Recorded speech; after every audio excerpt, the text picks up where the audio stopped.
by Jon Craig, Chief Political Correspondent. Prime Minister Theresa May and Brexit Secretary David Davis have arrived in Brussels to meet with European Commission President Jean-Claude Juncker and the European Union's chief Brexit negotiator, Michel Barnier.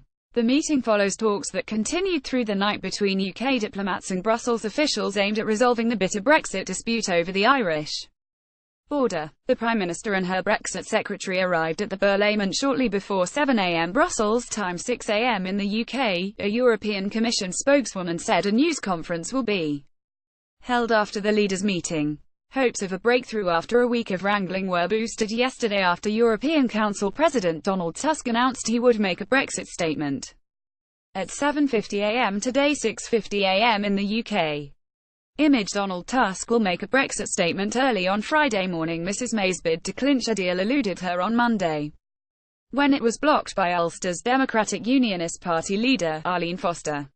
Amid a flurry of late-night diplomatic activity, Downing Street confirmed that the PM had spoken personally to Mr Juncker after he phoned the Irish Prime Minister, Leo Varadkar. But more significantly and perhaps crucially, the DUP's Westminster leader Nigel Dodds and the party's chief whip Sir Geoffrey Donaldson were seen emerging from 70 Whitehall, the offices of the PM's de facto deputy, Damian Green. Before briefing Ms Foster, who had remained in Northern Ireland, the DUP pair would not say whether they were ready to accept new proposals, with a tight-lipped Sir Geoffrey saying only discussions are ongoing. Video: DUP accuse Irish PM of playing a dangerous game, but adding a note of caution, he said, "We are making progress, but not yet fully there. Talks are continuing throughout the night." Earlier on Thursday evening, a UK government source said we're not there yet. But later a Number 10 spokesman said discussions about taking forward the Brexit process are ongoing.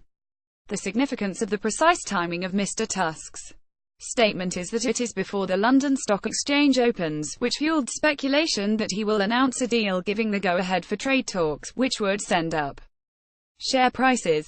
Mrs May, who has been accused of weakness after allowing the DUP, which is propping up her government in Westminster, had been desperate, hoping to make a new offer on the Irish border by the end of this week.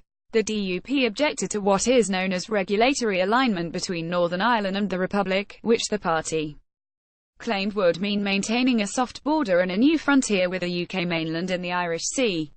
Video: PMQ's Brexit talks a shambles. Time has been running out for the Prime Minister as she attempts to do a deal to allow leaders at the European Council summit on the 14th of December to declare sufficient progress has been made on divorce issues so trade talks can begin. An Irish government spokesman said matters are being considered as part of ongoing discussions involving the EU negotiating task force, the Irish government, and the British government. Earlier, Ireland's Deputy Prime Minister Simon Coveney said the Dublin government would consider alternative proposals from London, but stressed it would not countenance anything that fell short of the assurances it needs over the shape of the border post-Brexit. "We are in a position where we still need to find a way forward, but let me be very clear, the core issues that Ireland got agreement on at the start of this week are not changing," he said. Video: Boris: The UK is going to take control of its borders, and the UK Foreign Secretary and leading cabinet Brexiteer Boris Johnson insisted any deal must stick to the spirit of the Leave campaign.